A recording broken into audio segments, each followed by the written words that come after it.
এটা দেখছো কাকুরকাছি রামকৃষ্ণ সমাধি রোড পোস্ট অফিসের ক্রসিং। আর এখান দিয়ে একদম সোজা চলে গেলেই কিন্তু আমরা যেখানে কাকুরকাছি সুভাষ মেলা হচ্ছে সেই দিকে পৌঁছে যাব। আর কি করে আসতে হবে সমস্ত বাস রুটটা পরবর্তী সময় বলে দেব, দেখতে থাকো পুরো ভিডিওটা। ওয়েলকাম ব্যাক, আমি সিদ্ধার্থ। আজকে চলে এলাম সুভাষ মেলা কাকুরকাছিতে, যে আমাদের সেন্ট্রাল পার্ক রয়েছে কাকুরকাছি আচার্য প্রফুল্লচন্দ্র পার্ক, সেখানে সুভাষ মেলা অনুষ্ঠিত হয় কাকুরকাছিতে। আর তোমাদের জানিয়ে দিলাম কিভাবে আসতে হবে, সেটাও তোমাদের দেখিয়েছি। তো চলো এবার মেলার দিকে এগোনো যাক, এবং মেলা কি কতদিন থাকবে সমস্তটা বলে দিচ্ছি। তো আশা করি তোমাদের বুঝতে সুবিধা হবে এবং কি করে আসবে আর বলে দিচ্ছি। খুব সহজ উপায় রয়েছে, শিয়ালদাগামী যে কোনো বাস ধরে তোমার আসতে হবে কাকুরকাছির যে পোস্ট অফিস ক্রসিং রয়েছে বা সমাধি রোড ক্রসিং পোস্ট অফিস, সেই পোস্ট অফিস কাকুরকাছি পোস্ট অফিসে আসতে হবে। এসে সোজা হেঁটে গেলেই কিন্তু তোমার সুভাষ মেলা প্রাঙ্গণ পেয়ে যাবে। তো এটা একটা হলো। আর একটা, তোমরা যদি বিধাননগর স্টেশন থেকে আসতে চাও তাহলে কিন্তু বিধাননগর থেকে সোজা উল্টোডাঙ্গার দিকে আসতে হবে, এবং উল্টোডাঙ্গা থেকে বাস ধরে তোমাদের কিন্তু এইদিকে আসতে হবে। আর মেট্রো রুট রয়েছে, মেট্রো রুট যদি গিরিশ পার্ক থেকে নামো তাহলে গিরিশ পার্ক থেকে অটো রয়েছে, একদম ডাইরেক্টলি তোমাদের নিয়ে আসবে 20 টাকার বিনিময়ে। বলবে সুভাষ মেলা যাব, ওরা তোমাদের নামিয়ে দেবে। গিরিশ পার্ক মেট্রো থেকে কিন্তু তোমরা আসতে পারো। এটা একটা রুট রয়েছে, মেট্রো রুট বললাম, আর বাসের রুটটাও তোমাদের বলে দিলাম, আর ট্রেনের রুটটাও তোমাদের বলে দিলাম। আশা করি তোমার ভালো লাগবে। তো চলো এবার মেলার দিকে যাই এবং মেলা কেমন সেজে উঠছে সেটা তোমাদের দেখাই। এরকম সমস্ত পসরা সাজিয়ে বসে, একদম সোজা চলে গেলেই কিন্তু কাকুরকাছি এপিসি যে পার্কটা রয়েছে সেই পার্কে কিন্তু সুভাষ মেলা অনুষ্ঠিত হচ্ছে আজকে প্রথম দিন। তো সেটাই তোমাদের দেখাবো। তো চলো দেখাই কি করছে, মানে কেমনভাবে মেলা সেজে উঠেছে আমাদের কাকুরকাছিতে, সেটা তোমাদের দেখাই। চলো। কিন্তু এসে গেলাম, দেখো পুরো একদম সোজা গিয়ে বাদিক গেলেই কিন্তু কাকুরকাছি সুভাষ মেলার যে এন্ট্রি পয়েন্ট সেটা তোমরা দেখতে পাবে। তো চলো দেখাচ্ছি। ধারে কিন্তু এরকম সুন্দর সুন্দর পসরা সাজিয়ে সমস্ত রয়েছে। এটা মেলার রাস্তাটার মধ্যেই বসে এনারা, আর মেলার ভেতরে তো আরও এরকম স্টল রয়েছে। চলো দেখাচ্ছি তোমাদের এক এক করে। এই চলে এলাম আচার্য প্রফুল্লচন্দ্র পার্ক বা কাকুরকাছি সেন্ট্রাল পার্ক আমরা বলে থাকি। তো এইটাই এন্ট্রেন্স, এখান দিয়ে সোজা চলে গেলে কিন্তু পার্কটা পেয়ে যাবে। কিন্তু ঢুকে গেছি, খুব সুন্দর সুন্দর কিন্তু মেলার ভেতরে স্টল হয়েছে, এক এক করে তোমাদের দেখাচ্ছি পুরো মেলাটা। খুব সুন্দর, এটা এন্ট্রেন্সের মুখটা আর কি। তো এইভাবে কিন্তু সমগ্র কাজটা করা হয়েছে, দেখতে পাচ্ছি। বিভিন্ন রকমের স্টল রয়েছে, গয়নাগাটি মেলায় যেমন থাকে আর কি, কাপড় জামার স্টল, ইমিটেশন জুয়েলারি স্টল। তো এইভাবে কিন্তু সমগ্র মেলাটা সেজে উঠেছে।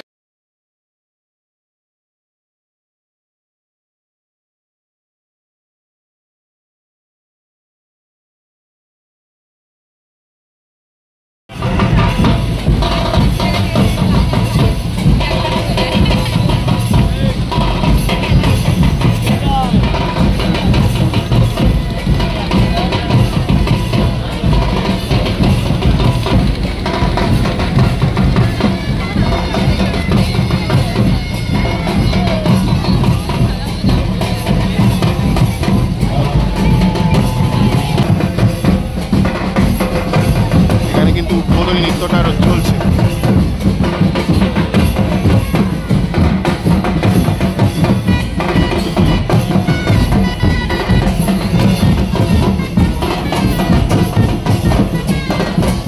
তোমরা এখন দেখতে পাচ্ছ যে সুভাষচন্দ্র বসুর একটা স্ট্যাচু, যেটা এই মেলার প্রাঙ্গণেই রয়েছে।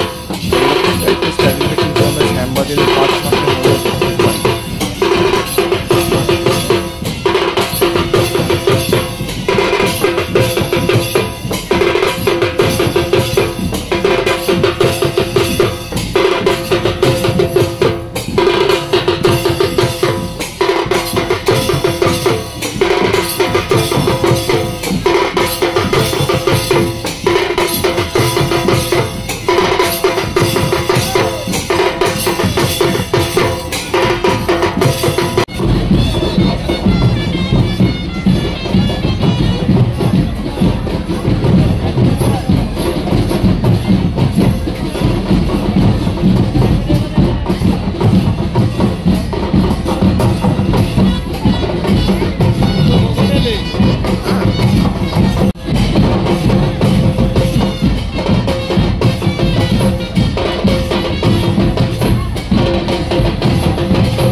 আদিবাসী একটা নৃত্য চলছে।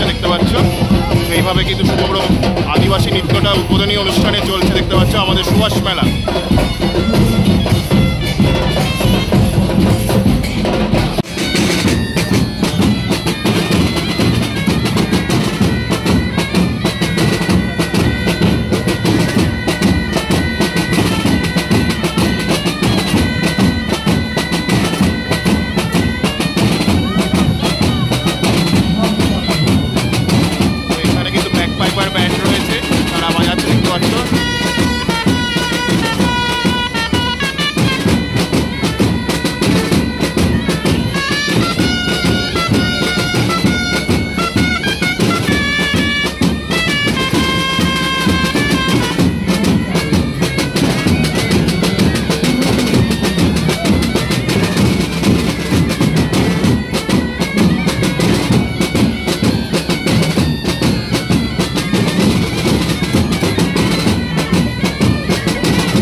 আদিবাসী একটা নৃত্য রয়েছে, সেটা দেখতে পাচ্ছ তোমরা চলছে।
সুভাষচন্দ্র যেভাবে তার জীবন দশায় যে জিনিসগুলো করেছিলেন, স্বাধীনতা সংগ্রামের পথে যে এগিয়ে নিয়ে গিয়েছিলেন দেশকে, সেটাই কিন্তু এই অংশটাতে রয়েছে, সেটাই তোমরা দেখতে পাচ্ছ।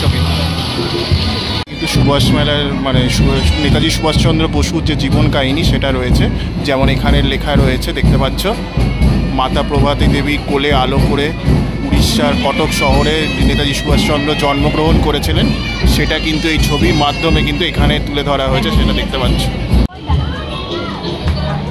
অসভ্য বর্বর আচরণের জন্য ব্রিটিশ শাসকের বিরুদ্ধে কিন্তু এখানে ধর্মঘট ডাকা হয়, সেটা কিন্তু এখানে তুলে ধরা হয়েছে, তোমরা দেখতে পাচ্ছ।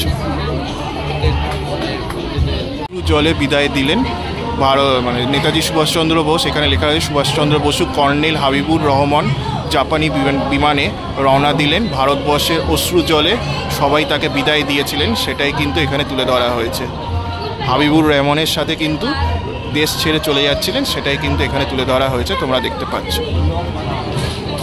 সুভাষ ভবনে তোমরা নেতাজি সুভাষচন্দ্র বসু ছোটোবেলা থেকে এবং বড়োবেলায় যে জীবন কাহিনীগুলো ছিল সেগুলো তোমরা দেখতে পাবে। আর এইখানে হচ্ছে বিবেকানন্দ, স্বামী বিবেকানন্দ ছোট্ট নরেন যখন তিনি ছিলেন এবং বড় বয়সে স্বামী বিবেকানন্দ কীভাবে তার জীবন চলেছে সেগুলো দেখতে হবে। যেমন এইখানে তোমরা এখন দেখতে পাচ্ছ বিবেকানন্দ মা পুজো করছেন, স্বামী বিবেকানন্দ ছোট্ট নরেনের মা, আর এখানে ছোট্ট নরেনকে তার মা স্নান করিয়ে দিচ্ছেন স্বামী বিবেকানন্দকে, সেটা তোমরা এখানে দেখতে পাচ্ছ।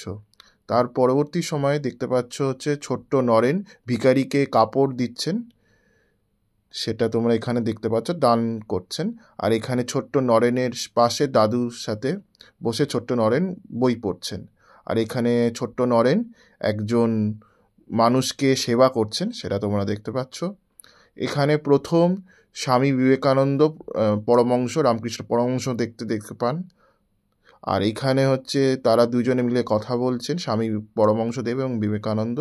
আর এখানে মা কালীর কাছে তিনি স্বামী বিবেকানন্দ প্রার্থনা করছেন ছোট্ট নরেন, সেটা তোমরা দেখতে পাচ্ছ। আর এখানে স্বামী বিবেকানন্দ যে শিকাগোতে বসেছিলেন সেটা এখানে দেখতে পাচ্ছ কিন্তু তোমরা এখানে দেখতে পাচ্ছ শিকাগো ধর্মশালায় যে স্বামী গেছিলেন স্বামীজি, সেটাই তোমরা এখানে দেখতে পাচ্ছ। কিন্তু এই অংশটাতে দেখেছিলে ছোট্ট নরেন তার জীবন দশায় কীভাবে তার জীবন কাটাতেন এবং তার কৈশোর জীবন এবং তোমার যৌবন, এই সমস্ত যে তার জীবনকালে যে তিনি কীভাবে কী কাজ করেছিলেন, মানুষের সেবায় কী কাজ করেছিলেন, সমস্তটা কিন্তু এই অংশটাতে রয়েছে, সেটাই তোমরা দেখতে পাচ্ছিলে।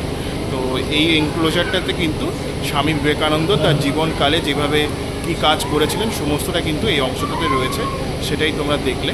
আর ওইটাই ছিল হচ্ছে আমাদের নেতাজি সুভাষচন্দ্র বোস তার জীবনকালে কিভাবে তার কাজ করেছিলেন, সেটা কিন্তু ওই অংশটাতে রয়েছে, সেটাই তোমরা দেখলে। আশা করি এই একটা শিক্ষণীয় জিনিস তোমাদের কাছে দিতে পারলাম। তো লিখে জানিও কেমন লাগলো এই জিনিস। তো বাচ্চাদের কিন্তু এখানে বোটিং রাইড রয়েছে, দেখতে পাচ্ছ, বাচ্চারা এখানে কিন্তু এসে বোটিং রাইড করতে পারবে। বোটিং রাইডের টিকিট কিন্তু 80 টাকা রয়েছে, বাচ্চারা যদি আসতে চায় কিন্তু এই 80 টাকার বিনিময়ে এই রাইডগুলো চড়তে পারে, তোমরা এখানে দেখতে পাচ্ছ। এখানে বাচ্চারা কিন্তু রাইড চড়ছে, দেখতে পাচ্ছ, 80 টাকার বিনিময়ে কিন্তু বাচ্চারা এখানে রাইড চড়তে পারে। দোলনা রয়েছে, দেখতে পাচ্ছ, বাচ্চাদের নাকল দোলনা রয়েছে, এটাও মনে হয় 50 থেকে 60 টাকার মধ্যে রয়েছে। এখানে তোমরা দেখতে পাচ্ছ পশ্চিমবঙ্গ সরকারের ক্ষুদ্র এবং মাঝারি শিল্পের যে সংস্থা রয়েছে তাদের স্টল রয়েছে, এখানে দেখতে পাচ্ছ। তো এই সমস্ত ছোট ছোট হ্যান্ডিক্রাফটসের যে স্টলগুলো হয় সেটাই কিন্তু এখানে রয়েছে, সমস্ত এই হ্যান্ডিক্রাফটের জিনিস তোমরা পেয়ে যাবে এখানে। আর এখানে কিন্তু মেলার খেলনা, বাচ্চাদের খেলনা 20 টাকার বিনিময়ে তোমরা এখানে পেয়ে যাবে। এদিকে অনেকগুলো স্টল রয়েছে, যেমন কাপড় জামার স্টল রয়েছে, দেখতে পাচ্ছ। তো এইভাবে কিন্তু মেলার সামনের স্টলগুলো কিন্তু সেজে উঠছে, কিন্তু বেশ অনেকটা কাজ রয়েছে, 2-3 দিন আরও লাগবে আমার মনে হচ্ছে মেলাটা ফুল ফ্লেজেটে শুরু হতে। তো 23শে জানুয়ারি থেকে স্টার্ট হয়েছে আর 25শে ফেব্রুয়ারি পর্যন্ত কিন্তু চলবে, 1 মাস ব্যাপী চলে আমাদের এই নেতাজির সুভাষ মেলা, যেটা কাকুরকাছি ABC পার্কে হয়। তো সেটা তোমাদের জানিয়ে দিলাম। দেখলে সুভাষ মেলা সুভাষ মেলার কি স্টল এসেছে নতুন, আর উদ্বোধনী অনুষ্ঠানটা পুরোটা দেখালাম। আশা করি তোমাদের ভিডিওটা ভালো লেগেছে। আর সুভাষ মেলা কিন্তু 1 মাস অবধি চলবে, ফেব্রুয়ারি মাসের 25 তারিখ পর্যন্ত চলবে। আর এটার মেলার টাইমিং হচ্ছে দুপুর 3টে থেকে রাত 9টা পর্যন্ত। ঠিক আছে, তো জানিয়ে দিলাম। আশা করি তোমাদের ভিডিওটা ভালো লেগেছে। তো কেমন লাগলো লিখে জানিও। সুভাষ মেলা দেখালাম, আর পরবর্তী ব্লগের জন্য আরও চোখ রেখো। আরও নতুন নতুন কিছু আসছে, সামনে সরস্বতী পুজো রয়েছে, সরস্বতী পুজো কেন্দ্রিক আরও অনেক ভিডিও আসবে আমার চ্যানেলে। তো ততক্ষণের জন্য ভালো থেকো, সুস্থ থেকো। আমি সিদ্ধার্থ সুভাষ মেলা কাকুরকাছি থেকে সাইন আপ জানাচ্ছি।